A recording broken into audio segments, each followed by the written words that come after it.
New Zealand के खिलाफ पहले वनडे में क्रिकेटर शुभमन गिल ने धमाल मचा दिया। हैदराबाद में खेले गए मैच में शुभमन गिल ने महज 145 गेंदों में ही 200 रन बनाकर अपनी काबिलियत पर फिर से मुहर लगा दी है।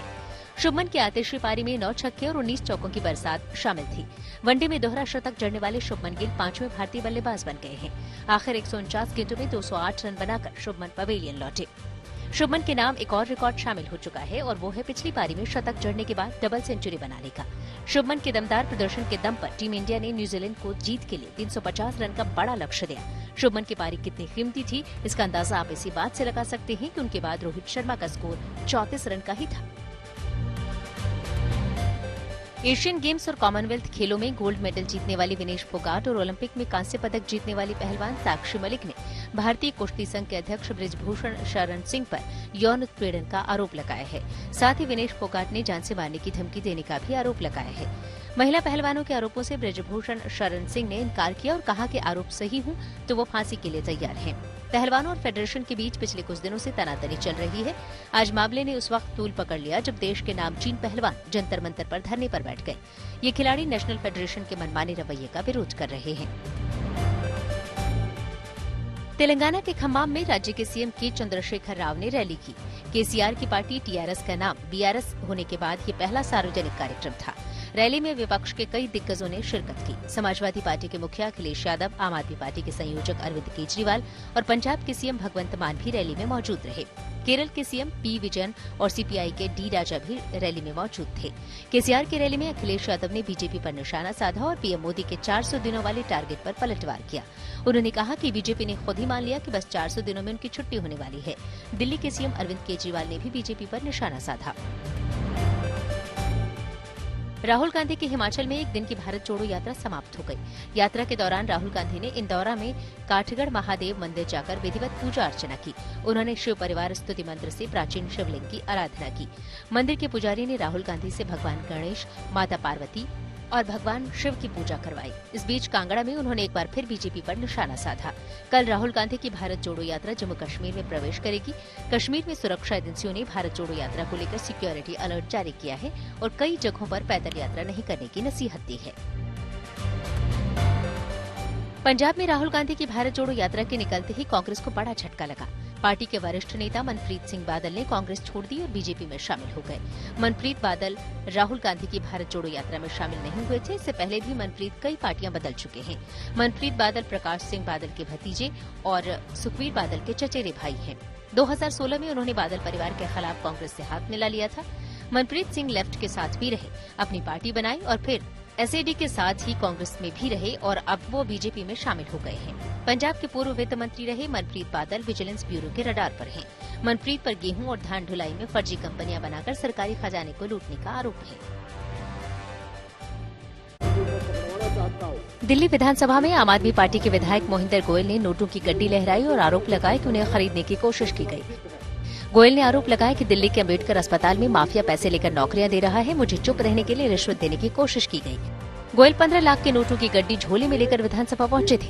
भाषण के दौरान उन्होंने झोले से नोट निकालकर टेबल पर रख दिए। गोयल के आरोपों पर बीजेपी ने पलटवार किया और कहा कि जो नोट वो दिखा रहे थे उसे उन्होंने रिश्वत के तौर पर ली है, जिससे साबित होता है कि आम आदमी पार्टी कट्टर बेईमान पार्टी है। बिहार के मुख्यमंत्री नीतीश कुमार ने रामचरितमानस विवाद पर बड़ा बयान दिया है। आज तक से खास बातचीत में नीतीश कुमार ने कहा कि कहीं कोई विवाद नहीं है, ये सब फालतू बातें हैं। नीतीश कुमार ने कहा कि जिसको जो मन करे वो करे, जिसकी पूजा करनी है करे, इसमें कहीं कोई हस्तक्षेप नहीं होना चाहिए। बिहार के सीएम ने ये भी कहा कि शिक्षा मंत्री को बयान वापस लेने के लिए कहा गया है। नीतीश कुमार ने महागठबंधन को लेकर कहा कि कोई दिक्कत नहीं है, बिहार में अगर बदलाव करना है तो उसके लिए जनता मालिक है। उधर बिहार के शिक्षा मंत्री रामचरितमानस को लेकर अब भी अपने बयान पर कायम हैं।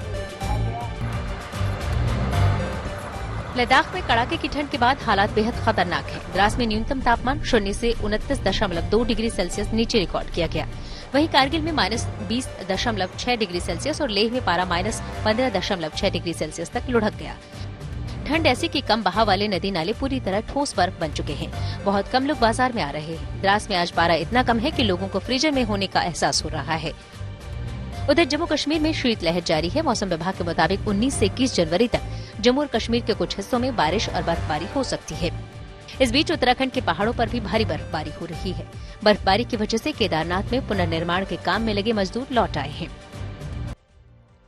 जीवन के दो पहलू होते हैं, एक जन्म और दूसरा मृत्यु। और आपने अक्सर सुना होगा कि मृत्यु सबके साथ निष्पक्ष रहती है, चाहे कोई अमीर हो या गरीब, ऊंची जाति का हो या नीची जाति का हो, गांव का हो, शहर का हो या फिर किसी भी धर्म का हो।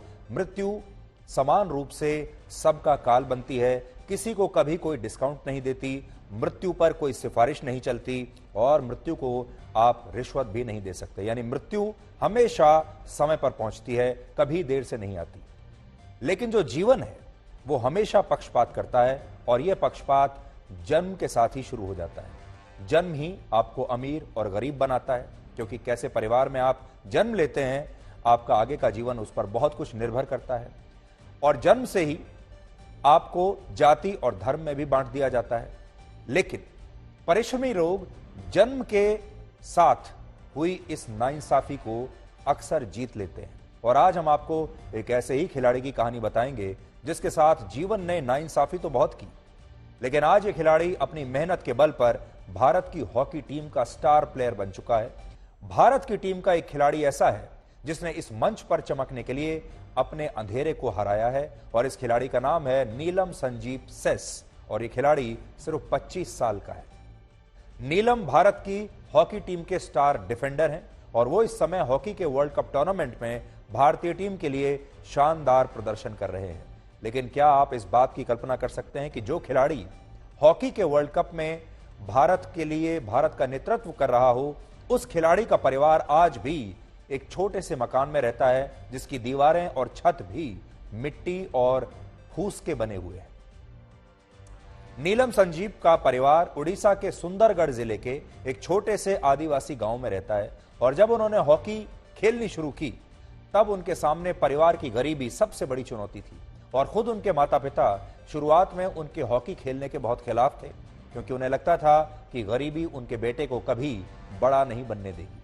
लेकिन कुछ समय बीतने के बाद जब उन्हें यह लगा कि उनका बेटा इस खेल में वाकई कुछ ऐसा कर रहा है जो बाकियों से बेहतर है, तो उन्होंने अपने बेटे के लिए वो सब कुछ किया जो वो कर सकते थे। नीलम संजीव के साथ अक्सर ऐसा होता था जब ट्रेनिंग के दौरान उनकी हॉकी स्टिक टूट जाती थी और उनके माता पिता के पास इतना पैसा नहीं होता था कि वो उनके लिए नई हॉकी स्टिक खरीद सके। लेकिन कई बार ऐसा हुआ जब हॉकी स्टिक खरीदने के लिए उनके माता पिता को अपने घर का सामान भी बेचना पड़ा और इन्हीं संघर्षों ने आज नीलम संजीव को यहां तक पहुंचाया है कि वो भारत के लिए हॉकी का वर्ल्ड कप खेल रहे हैं। उन्होंने वर्ष 2016 में साउथ एशियन गेम से इंटरनेशनल हॉकी में अपना डेब्यू किया था और इसके बाद वर्ष 2021 की एशियन चैंपियंस ट्रॉफी और फिर 2022 के एशिया कप में उन्होंने भारत के लिए ब्रॉन्ज मेडल जीता और इस बार वो भारत को वर्ल्ड कप जिताना चाहते हैं। बड़ी बात यह है कि इस खिलाड़ी के पास गरीबी और इस कच्चे मकान के अलावा कुछ भी नहीं था, लेकिन इसके बावजूद उसने सफलता का एक ऐसा मुकाम हासिल किया जिससे आज आप एक बहुत बड़ी बात सीख सकते हैं और वो ये कि सफल होने के लिए ये मायने नहीं रखता कि आपके पास कितना बड़ा घर है, कितनी बड़ी गाड़ी है, कितने रिसोर्सेज हैं, कितना पैसा है और आपका जन्म कितने अमीर या समृद्ध परिवार में हुआ है, आपके पास कितनी सुविधाएं हैं। बल्कि सफलता के लिए यह मायने रखता है कि आपका सपना कितना बड़ा है और उस सपने को पूरा करने के लिए आपने दिन रात कितना परिश्रम किया है। इस तस्वीर से आज हमारे देश के लोग ये प्रेरणा ले सकते हैं जिसमें एक तरफ वो मेडल, पुरस्कार और ट्रॉफीज रखी हैं जो इस खिलाड़ी ने देश के लिए जीती हैं और दूसरी तरफ वो छोटा सा दिया रखा है, डिबिया इसको कहते हैं, जिसके प्रकाश में उन्होंने ये सपना देखा और उसे पूरा किया। ये जो तस्वीर इस समय आप देख रहे हैं, देखिए सामने उनके पुरस्कार रखे हैं और गांव में ये जो आप छोटी सी डिबिया देख रहे हैं, भारत के गांव में इसे ये एक छोटी डिबिया होती है जिसमें तेल भरा जाता है और तेल के साथ एक आप समझ लीजिए एक दिया लगा दिया जाता है, एक बत्ती लगा दी जाती है और फिर इसी से रोशनी होती है। इसका इस्तेमाल ऐसे घरों में किया जाता है जहां पर बिजली नहीं होती, जहां पर बल्ब की सुविधा नहीं होती, ऐसे गांव जहां पर बिजली आज तक नहीं पहुंची है। तो ये संघर्षों की कहानी तस्वीर आपको दिखा रही है। और इसीलिए हमने आपको शुरुआत में कहा, आज अगर आपके परिवार में कुछ युवा हैं, छात्र हैं, बच्चे हैं, तो उन्हें आज की ये तस्वीर जरूर दिखाइए। हमारे देश में अक्सर एक कहावत कही जाती है कि पैसे के बिना कुछ नहीं हो सकता, लेकिन इस खिलाड़ी की कहानी को देखने के बाद आपको ये पता चलेगा कि परिश्रम के बिना भी कुछ नहीं हो सकता, और परिश्रम से बड़ी पूंजी कोई और है नहीं। नीलम संजीव उड़ीसा के जिस सुंदरगढ़ जिले से आते हैं, वो जिला भारत को अब तक हॉकी के सैकड़ों राष्ट्रीय और अंतर्राष्ट्रीय खिलाड़ी दे चुका है। और इस जिले की सबसे खास बात यह है कि यहां हॉकी के खेल को अब एक परंपरा के तौर पर देखा जाता है, और यहां हर व्यक्ति का यह सपना होता है कि उसके परिवार से कोई ना कोई खिलाड़ी इस खेल को जरूर सीखे। और यह भारत के लिहाज से एक बहुत बड़ी बात है, क्योंकि हमारे देश में खेल का मतलब सिर्फ क्रिकेट को समझा जाता है। आपने देखा होगा, हमारे देश में ज्यादातर माता पिता अपने बच्चों को उनके बचपन में खेलने के लिए बैट और बॉल खरीद कर देते हैं, लेकिन उन्हें फुटबॉल, हॉकी स्टिक या दूसरे खेलों से जुड़ी चीजें शायद आज भी नहीं दिलाई जाती। दुकानों पर भी अगर आप देखेंगे तो आपको सबसे ज्यादा बैट और बॉल से बने हुए खिलौने मिलेंगे, और सबसे ज्यादा जो बच्चे खेलते हैं आज भी हमारे देश में, वो इसी बैट और बॉल से खेलते हैं। लेकिन उड़ीसा का यह जिला अब इस परंपरा को बदल चुका है, और यहां अब हर बच्चे को उनके माता पिता बैट बॉल नहीं बल्कि हॉकी की स्टिक खरीद कर देते हैं। और जिले में हॉकी को बढ़ावा देने के लिए स्थानीय स्तर पर कई प्रतियोगिताएं कराई जाती हैं। यह बात इसलिए बहुत महत्वपूर्ण है क्योंकि भारत के शहरों में और खास तौर पर महानगरों में हॉकी स्टिक गाड़ियों में मारपीट करने के लिए रखी जाती है। खास तौर पर दिल्ली में अगर आप लोगों को देखेंगे तो दिल्ली में ज्यादातर लोग जिनके पास गाड़ियां हैं वो हॉकी स्टिक अपने गाड़ी में रखते हैं मारपीट करने के लिए, कि कभी सड़क पर कोई झगड़ा हो जाए तो ये हॉकी स्टिक काम आएगी। इसलिए ऐसे लोग चाहें तो आज इन खिलाड़ियों से बहुत कुछ सीख सकते हैं। हॉकी वर्ल्ड कप की शुरुआत वर्ष 1971 में हुई थी। हॉकी के पिछले 14 वर्ल्ड कप्स में एक ही बार ऐसा हुआ है जब भारत की हॉकी टीम को इसमें जीत मिली हो, यानी हमने एक ही बार वर्ल्ड कप जीता है, और यह हुआ था वर्ष 1975 में।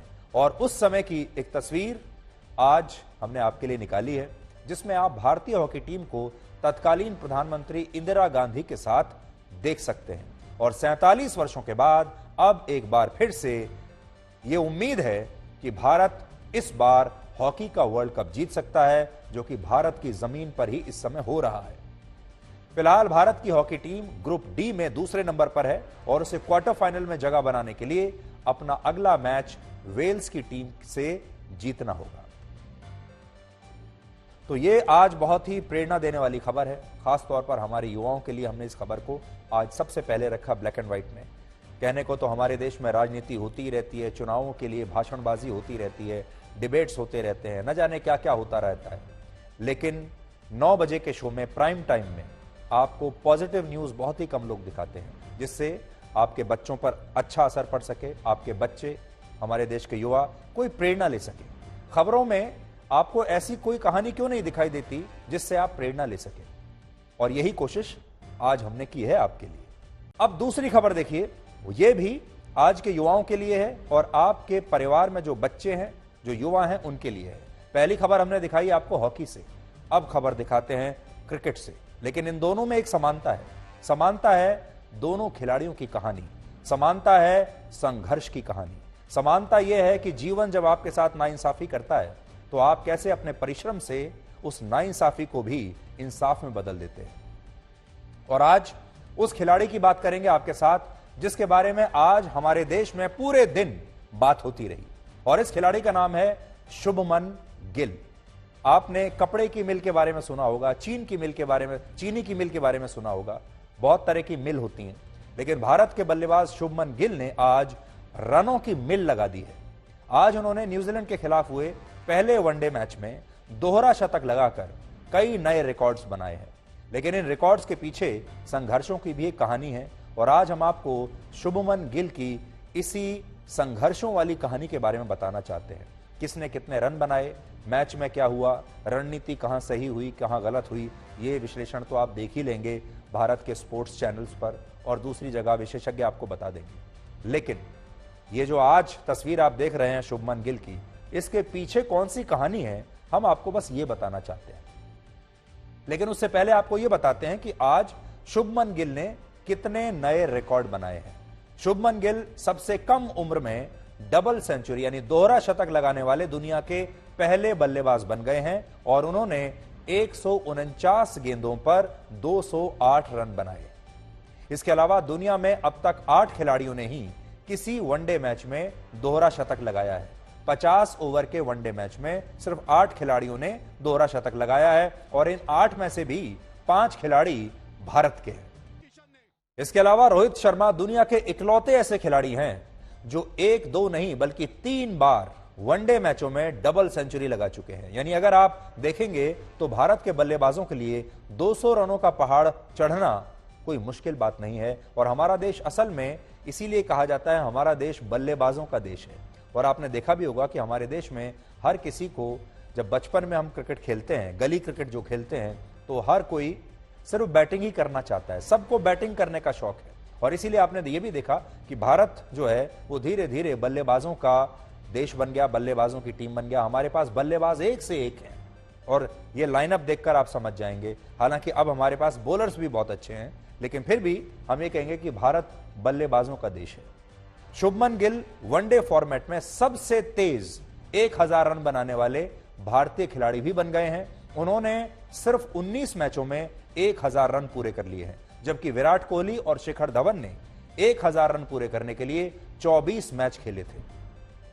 तो यह अंतर है, जो इन दोनों खिलाड़ियों ने 24 मैचों में किया स्कोर, वो इन्होंने 19 मैच में कर लिया। आज भारत के बहुत सारे लोग मजाक में ये कह रहे हैं कि शुभमन गिल के बैट में शायद कोई स्प्रिंग लगा था, जिसकी वजह से बॉल उनके बैट को छूते ही बाउंड्री के पार जा रही थी और उन्होंने अपनी इस पारी में 9 छक्के लगाए। लेकिन हम आपको ये बताना चाहते हैं कि जिसे आप बैट में लगा हुआ स्प्रिंग मान रहे हैं, वो असल में संघर्ष है। यह तस्वीर उस बल्ले की है जिससे शुभमन गिल बचपन में क्रिकेट खेला करते थे, क्रिकेट की प्रैक्टिस करते थे। इस बल्ले को आप देख सकते हैं, ये उनकी बचपन की तस्वीर आज हमने निकाली है। और अगर आप ध्यान से देखेंगे तो इस बैट में आपको शुभमन गिल का असली संघर्ष और पसीना नजर आएगा। और जिंदगी असल में ऐसी ही होती है, लोगों को सफलता तो नजर आती है, यानी ये शानदार बैट तो दिखाई देता है, ये शानदार 1000 रन दिखाई देते हैं, शानदार 208 रन दिखाई देते हैं, लेकिन उस पारी के पीछे, उस सफलता के पीछे कितना लंबा संघर्ष है, कितने बैट तोड़ने पड़ते हैं, कितने टूटे हुए बैटों से खेलना पड़ता है, ये लोगों को पता नहीं चलता। शुभमन गिल का जन्म पंजाब के एक किसान परिवार में हुआ था और उनके पिता का नाम है लखविंदर सिंह। और शुभमन गिल के पिता बचपन से ही चाहते थे कि उनका बेटा बड़ा होकर भारत के लिए क्रिकेट खेले, और इसके लिए उनके पास जितने भी सीमित संसाधन थे, उन्होंने सब कुछ शुभमन गिल के लिए लगा दिया। वो जिस जमीन पर खेती करते थे, क्योंकि इनके पिता किसान थे, उस जमीन के एक बड़े हिस्से पर उन्होंने क्रिकेट की एक पिच बना दी ताकि वहां शुभमन गिल प्रैक्टिस कर सके। और इसके बाद जब शुभमन गिल को स्टेट लेवल पर क्रिकेट खेलने के लिए अपने गांव से पंजाब के मोहाली शहर में शिफ्ट होना था, तब भी उनके पिता ने एक बहुत बड़ा फैसला लिया और वो अपनी खेती बाड़ी छोड़कर अपने गांव से पूरे परिवार के साथ मोहाली शिफ्ट कर गए ताकि शुभमन गिल को कोई परेशानी ना हो अपना करियर बनाने में। तो बहुत बार हमें खिलाड़ी तो दिखाई देता है, लेकिन खिलाड़ी के पीछे उसके परिवार का जो संघर्ष है, खिलाड़ी के पीछे उसके माता पिता का जो संघर्ष होता है, खिलाड़ी के पीछे माता पिता की जो कुर्बानियां होती हैं, वो हमें दिखाई नहीं देती। और ये सिर्फ खिलाड़ी की बात नहीं है, हर सफल इंसान के पीछे उसके माता पिता का आशीर्वाद तो होता ही है, लेकिन उनका एक बहुत बड़ा संघर्ष होता है, उनकी बहुत कुर्बानियां होती हैं जो किसी को दिखती नहीं है। शुभमन गिल ने बचपन में घर के आंगन से क्रिकेट खेलना शुरू किया था और इसके बाद घर की छत, फिर स्कूल का मैदान और फिर अलग अलग राज्यों में जाकर उन्होंने क्रिकेट खेला, खेतों में भी क्रिकेट खेला इस दौरान।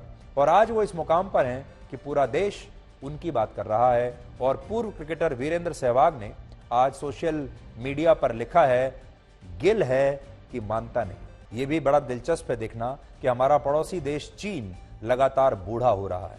पिछले 61 साल में चीन की जनसंख्या पहली बार बढ़ने की बजाय कम हुई है। और सबसे बड़ी बात यह है कि जब तक चीन दुनिया की सबसे बड़ी महाशक्ति बनने का अपना सपना पूरा करेगा, तब तक उसकी बूढ़ी हड्डियों में इतनी शक्ति ही नहीं बचेगी कि वो अपने पैरों पर खड़ा रह सके। चीन के इस बुढ़ापे का भारत जैसे जवान देश पर क्या असर पड़ेगा, आज इसका विश्लेषण भी हम आपके लिए करेंगे। लेकिन सबसे पहले आपको बताते हैं कि चीन की कुल आबादी में आई इस ऐतिहासिक गिरावट का मतलब क्या है। असल में किसी भी देश की आबादी में गिरावट तब आती है जब वहां मृत्यु दर जन्म दर की तुलना में ज्यादा होती है, यानी ज्यादा लोग मर रहे हैं और कम लोग पैदा हो रहे हैं, यानी वहां मृत्यु का वर्चस्व है और जन्म कम हो रहा है। जन्म हमारे देश में एक उत्सव की तरह होता है और मृत्यु मातम की तरह मनाई जाती है। एक के होने पर उत्सव मनाया जाता है और दूसरे के होने पर मातम मनाया जाता है, और चीन में इस समय मातम का माहौल ज्यादा है क्योंकि मृत्यु जीवन पर भारी पड़ रही है। उदाहरण से समझिए, मान लीजिए वर्ष 2021 में यानी पिछले साल किसी देश की कुल आबादी 100 थी। मान लीजिए कोई देश है जिसका नाम हमने एक्स रखा, उसकी आबादी है कुल 100 लोग, लेकिन 2022 में इस देश में 10 लोगों की मृत्यु हो जाती है जबकि 7 बच्चों का जन्म होता है। तो इससे मरने वाले लोगों की तुलना में जितने बच्चे कम पैदा हुए हैं उतनी ही आबादी उस देश की कम हो गई, यानी 10 लोग मरे और पैदा हुए 7, तो 3 लोग जो हैं वो आबादी से कम हो गए। और चीन में ऐसा ही हो रहा है। चीन की आबादी इसलिए कम हुई है क्योंकि वहां पिछले साल मृत्यु दर के मुकाबले जन्म दर कम रहा, और ऐसा 61 वर्षों में पहली बार हुआ है। इसीलिए हम कह रहे हैं ये ऐतिहासिक है। अब मैं आपको बड़ी स्क्रीन पर कुछ चीजें दिखाना चाहता हूं जिससे आपको और अच्छी तरह से समझ में आएगा कि हम आपको क्या बताते हैं। देखिए, यहां आप देखिए वर्ष 1950 से 2022 के बीच 2 बार ऐसा हुआ है जब चीन की जनसंख्या में गिरावट आई है।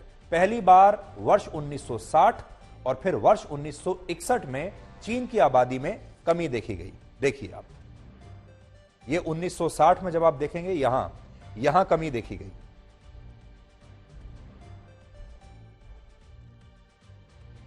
तो और एक बार 1959 में यहां आप देखिए, और फिर उसके बाद यहां 1959 में चीन की कुल आबादी 67 करोड़ 20 लाख थी, जो 1960 में घटकर 66 करोड़ 20 लाख रह गई, जो यहां आप देख पा रहे हैं। और 1961 में यह और घटकर 65 करोड़ 90 लाख रह गई। 1961 में जब आप ये सारे बिंदु अगर आप देखेंगे तो यह वो दौर था जब चीन के राष्ट्रपति माओ त्से तुंग हुआ करते थे, और उन्होंने कम्युनिस्ट व्यवस्था के तहत देश के किसानों को एक साथ खेती करने के लिए मजबूर किया था, यानी सब लोग एक साथ खेती करेंगे, जिससे 3 करोड़ किसानों ने तब अपनी जान दे दी थी। और इससे तब वहां मृत्यु दर जन्म दर की तुलना में ज्यादा हो गया था। और इस बार भी चीन में बिल्कुल ऐसा हुआ है। बस फर्क इतना है कि चीन में इस बार जन्म दर इसलिए घटा क्योंकि वहां लोग अब बच्चे पैदा करना ही नहीं चाहते।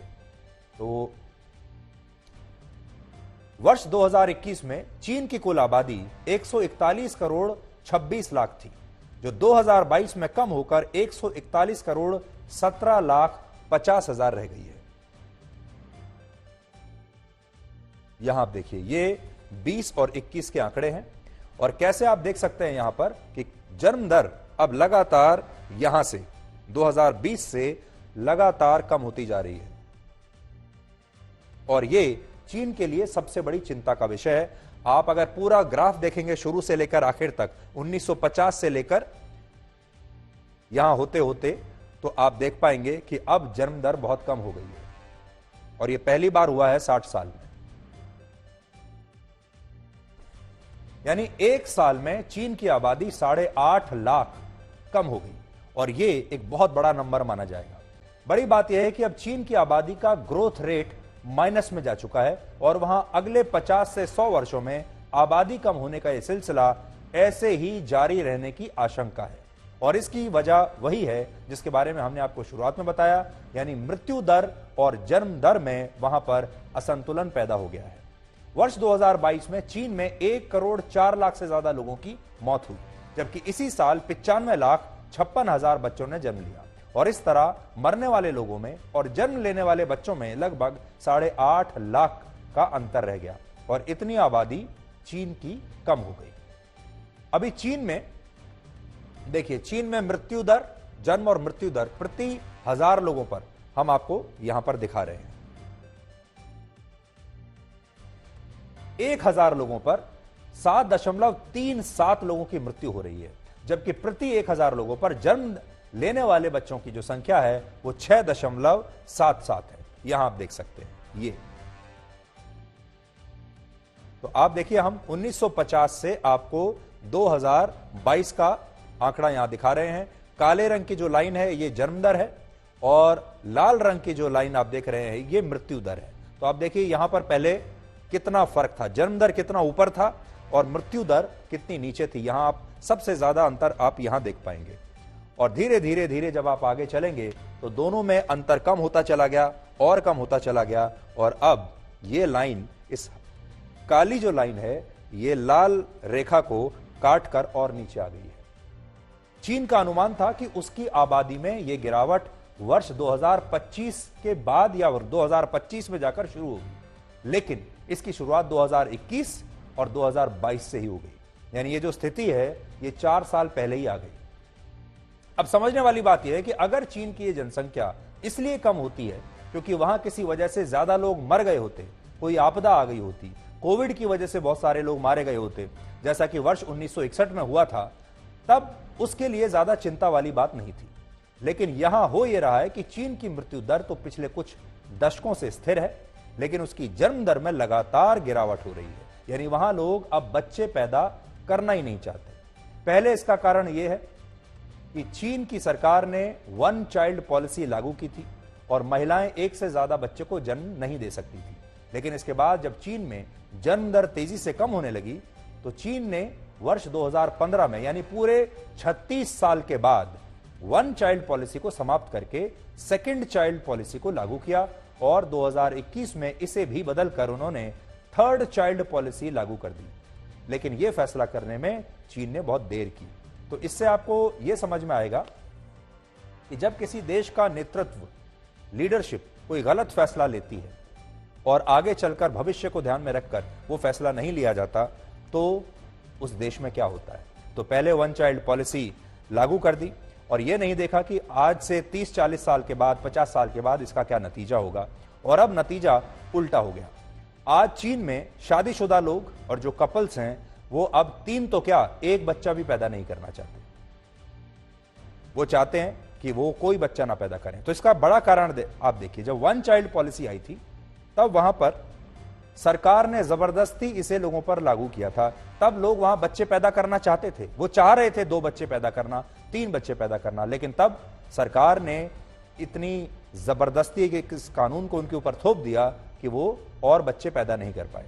लेकिन अब जब सरकार ये चाहती है कि वो बच्चे पैदा करें, अब लोग ही नहीं चाहते। तो पहले जो फैक्टर था वो था सरकार का फैक्टर, और अब जो फैक्टर है वो है मार्केट फोर्सेस। तो ये एक बड़ी बात है। और उसकी मार्केट फोर्सेस मैं इसलिए कह रहा हूं क्योंकि अब वहां बच्चों का पैदा करना, बच्चों को पालने पोसने का जो खर्चा है वो बहुत ज्यादा है, और वहां के जो लोग हैं, जो वहां के कपल्स हैं, अब वो बच्चे की जिम्मेदारी नहीं उठाना चाहते और उन्हें लगता है कि परिवार को बढ़ाना यानी बच्चे पैदा करना एक बहुत महंगा सौदा है और उनके पास इतना पैसा अब नहीं है, इसलिए वो बच्चे ही नहीं पैदा करना चाहते। उदाहरण के लिए आज भारत में कोई बच्चा 3 साल से 17 साल की उम्र तक अगर अच्छे प्राइवेट स्कूल में पढ़ता है तो इस दौरान उसकी शिक्षा पर औसतन 30 लाख रुपए का खर्च आता है। लेकिन चीन में यह खर्च 62.5 लाख रुपए है, जो चीन के ज्यादातर लोग अब खर्च नहीं करना चाहते। आपने देखा होगा हमारे देश में जब किसी की शादी होती है तो इसके 1-1.5 साल के बाद ही रिश्तेदार और परिवार के लोग व्यक्ति से यह पूछना शुरू कर देते हैं कि भाई अच्छी खबर, गुड न्यूज कब दे रहे हैं, परिवार कब, नया परिवार का विस्तार कैसे कर रहे हैं, यानी बच्चा कब पैदा कर रहे हैं, का अच्छी खबर कब देंगे, खुशखबरी कब दे रहे हैं। हमारे यहां आपने देखा होगा अक्सर ऐसा होता है। लेकिन चीन में ये काम अब रिश्तेदार नहीं करते, परिवार और दोस्त ये नहीं पूछते कि अब खुशखबरी कब दे रहे हैं, बल्कि सरकार फोन करके पूछती है कि खुशखबरी कब दे रहे हो। आज जब चीन में किसी की शादी होती है तो सरकार 6 महीने के बाद ही उस परिवार से फोन करके ये पूछना शुरू कर देती है कि उन्होंने बच्चों के बारे में क्या सोचा है और पहला बच्चा कब पैदा हो रहा है, जल्दी कीजिए। और ज्यादातर लोग इस दौरान ये कहते हैं कि अभी वो बच्चों के बारे में सोचना भी नहीं चाहते और किसी तरह सरकारी अधिकारियों को टरका देते हैं कि अभी हम सोच रहे हैं, अभी करेंगे, क्योंकि देश में वहां पढ़ाई और स्वास्थ्य का खर्चा बहुत महंगा है, ज्यादा है खर्चा, और महंगाई भी बहुत ज्यादा है। इसलिए वहां लोग बच्चे पैदा करना ही नहीं चाहते। आज चीन के कई शहरों और प्रांतों में ऐसी योजनाएं सरकार ने बनाई हैं जिसके तहत 3 बच्चे पैदा करने वाले परिवारों को हर महीने 500 युआन यानी 6,000 रुपए दिए जाते हैं। इसके अलावा टैक्स में छूट मिलती है, घर खरीदने पर भी सब्सिडी दी जाती है, और प्रेगनेंसी के दौरान महिलाओं को लंबी छुट्टियां मिलती हैं। चीन को यह सब इसलिए करना पड़ रहा है क्योंकि जब किसी देश के लोग ये तय कर लेते हैं कि वो बच्चों को जन्म नहीं देना चाहते, तो उस देश की आबादी तेजी से घटने लगती है और वो देश बूढ़ों का देश बन जाता है, जैसा कि इस समय चीन में हो रहा है। तो आप सोच लीजिए 36 आज से लगभग आप 40-45 साल पहले चीन की सरकार जबरदस्ती कहती थी कि एक बच्चे से ज्यादा पैदा नहीं कर सकते, और आज चीन की सरकार कह रही है कि एक नहीं 3 बच्चे पैदा कीजिए, हम आपको और पैसा देंगे। लगभग 40-45 सालों में स्थिति कितनी बदल गई है। 2018 की तुलना में आज चीन में इंटरनेट पर बेबी स्ट्रोलर्स या बेबी बॉटल्स को सर्च करने के मामलों में, यानी छोटे बच्चों से जुड़े हुए जितनी भी चीजें आती हैं उनके सर्च करने के मामले में 41% की कमी आई है। लोग इंटरनेट पर ये सब चीजें सर्च ही नहीं कर रहे। बच्चों के कपड़े, उनको दूध पिलाने वाली बॉटल या स्ट्रोलर्स इसलिए नहीं कर रहे क्योंकि बच्चे हैं ही नहीं, और आगे बच्चे वो पैदा भी नहीं करना चाहते, तो सर्च क्यों करेंगे। जबकि इंटरनेट पर लोग चीन में आजकल जो सबसे ज्यादा सर्च कर रहे हैं वो बच्चों की चीजें नहीं, बल्कि ये सर्च कर रहे हैं कि चीन में अच्छे वृद्धाश्रम कहां कहां पर है। तो सोचिए, जिस देश में लोग बच्चों का सामान सर्च नहीं कर रहे, वृद्धाश्रम सर्च कर रहे हैं इंटरनेट पर, वो देश कितना बूढ़ा होता जा रहा होगा। अमेरिका में एक थिंक टैंक है जिसका नाम है प्यू रिसर्च सेंटर। उसका अनुमान है कि अगर चीन की आबादी में इसी तरह गिरावट जारी रही तो वर्ष 2100 तक, यानी आज से 77 वर्ष बाद, चीन की आबादी घटकर सिर्फ 76 करोड़ रह जाएगी। जबकि भारत दुनिया का सबसे ज्यादा आबादी वाला देश उस समय बन जाएगा। तो देखिए चीन की आबादी अब कैसे नीचे जाएगी, इस ग्राफ में आप देख सकते हैं। फिलहाल भारत की आबादी लगभग चीन के बराबर ही है, और ऐसा अनुमान है कि जून के महीने तक भारत चीन को हर प्रकार से आबादी के मामले में पीछे छोड़ देगा। बहुत सारे अनुमान तो ये कह रहे हैं कि हम पहले ही ऑलरेडी हम चीन को पीछे छोड़ चुके हैं, लेकिन अगर सारे अनुमानों को भी हम एक साथ कर लें तो जून के महीने में, इसी साल, अगले कुछ महीनों में आप मान लीजिए हम चीन को पीछे छोड़ देंगे आबादी के मामले में, और भारत नंबर 1 पर आ जाएगा। फिलहाल दुनिया की कुल आबादी में भारत की हिस्सेदारी, देखिए आपको बड़ी स्क्रीन पर दिखाऊंगा मैं, भारत की जो हिस्सेदारी है पूरी दुनिया की जनसंख्या में वो है 17.77%, जबकि चीन की हिस्सेदारी भी 17.88% की है। जो आप देखेंगे यहां देखिए, ये जो आप देख रहे हैं, हमारी और चीन की हिस्सेदारी पूरी दुनिया की जनसंख्या में लगभग बराबर है अब। और शुरुआत में अगर हम देखें, अगर यहां से हम इस सफर की शुरुआत करें 1950 से, अगर आप देखें तो 1950 में भारत की जो हिस्सेदारी थी वो थी 14.28%। लाल जो रेखा है ये भारत है और नीली रेखा चीन है, और चीन की हिस्सेदारी थी 21.77%। यानी हम 1950 में चीन से कितना कम थे, देखिए काफी नीचे थे। उसके बाद चीन की आबादी धीरे धीरे कम होती चली गई और हमारी आबादी लगातार कंसिस्टेंटली देखिए बढ़ती चली जा रही है। और अब 2022 का जो साल है, अब हमारी ये जो लाल रेखा है ये चीन की रेखा को काटकर पार निकल जाएगी। वर्ष 2100 में, यानी अब से 77 साल बाद, दुनिया की कुल आबादी में भारत की हिस्सेदारी 14.78% की होगी, जबकि चीन की हिस्सेदारी सिर्फ 7.41% की होगी। कई बार कहते हैं ना कि इतिहास समय एक चक्र है, इतिहास दोहराता है अपने आप को। तो अब आप देखिए आगे 77 सालों में स्थिति बिल्कुल उल्टी हो जाएगी। देखिए अब जो अनुमान है, अनुमानित जो जनसंख्या है वर्ष 2100 में, अब आप देखिए चीन की आबादी रह जाएगी 7.141% पूरी दुनिया में, और भारत का जो हिस्सा है पूरी दुनिया की आबादी में वो लगभग 15% हो जाएगा। और चीन की और भारत की आबादी में ये अंतर देखिए आप, ये लगभग उतना ही अंतर है जितना 1950 में था। बस फर्क ये है कि तब चीन हमसे आगे था, हम चीन से पीछे थे। अब हमने आबादी के मामले में, बच्चा पैदा करने के मामले में चीन को पीछे छोड़ दिया अब हम बराबर आ गए हैं और 2100 तक हम उनसे बहुत आगे निकल जाएंगे। इससे भी ज्यादा बड़ी बात यह है कि चीन अब तेजी से बूढ़ा हो रहा है और भारत के पास दुनिया की सबसे ज्यादा युवा आबादी है। आज भारत की आबादी की औसत उम्र 28.7 वर्ष है। यह आपके लिए बहुत जानना जरूरी है। और चीन की आबादी की जो औसत उम्र है वो है 38.4 वर्ष। और आज भारत की 35% आबादी 20 साल से कम की है, जबकि चीन की सिर्फ 23% आबादी 20 साल से कम उम्र की है। इसके अलावा यह भी अनुमान है कि वर्ष 2040 तक भारत में 18 साल से कम उम्र के 43.5 करोड़, 19 से 40 साल के लगभग 53 करोड़, 41 से 60 साल के 42.5 करोड़ और 60 वर्ष से ज्यादा उम्र के लगभग 25 करोड़ लोग होंगे।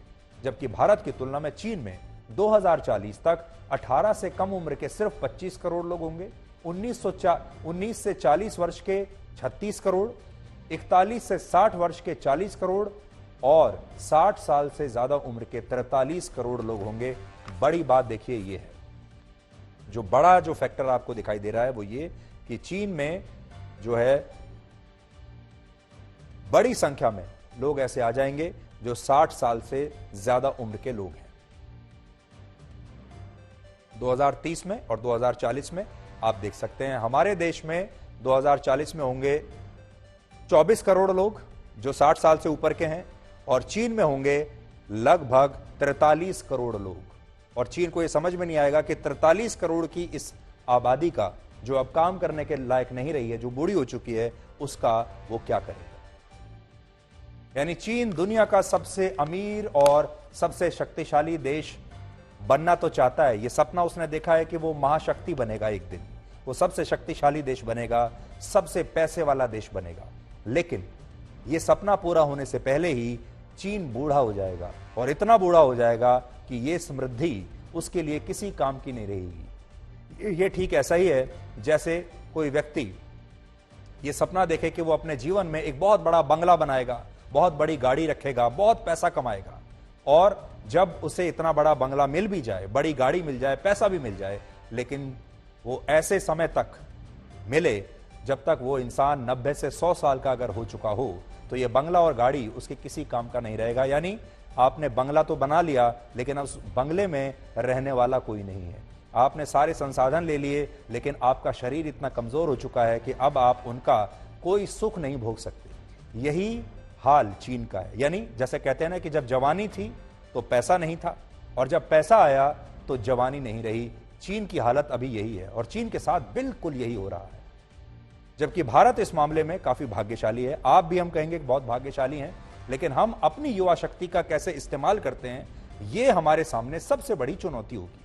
क्योंकि युवा शक्ति तो हमारे पास है और वो जिसे आप कहते हैं कि एक ज्वालामुखी की तरह है। अगर आपने हमारी युवा शक्ति को सही दिशा में उसको काम पर लगाया तो बहुत बड़ा शक्ति पुंज बन सकता है, और अगर आपने उसे सही काम पे सही दिशा में नहीं लगाया, उसे सही काम नहीं दिया करने का, कंस्ट्रक्टिव काम नहीं दिया, तो यही युवा शक्ति ज्वालामुखी बन जाएगी। भारत की सबसे बड़ी चुनौती यही है। हालांकि चीन के लिए एक चुनौती यह भी होगी कि अब उसकी अर्थव्यवस्था भी लगातार कमजोर हो रही है और 2022 में उसका जीडीपी ग्रोथ रेट सिर्फ 3% रहा है, जो कि अब सबसे कम है। जबकि भारत का जीडीपी ग्रोथ रेट 7.1% रहने का अनुमान है। आबादी और अर्थव्यवस्था की चुनौती के बीच चीन में इस समय क्या हो रहा है उसकी तस्वीरें भी आप देख लीजिए। ये नई तस्वीरें हैं चीन की।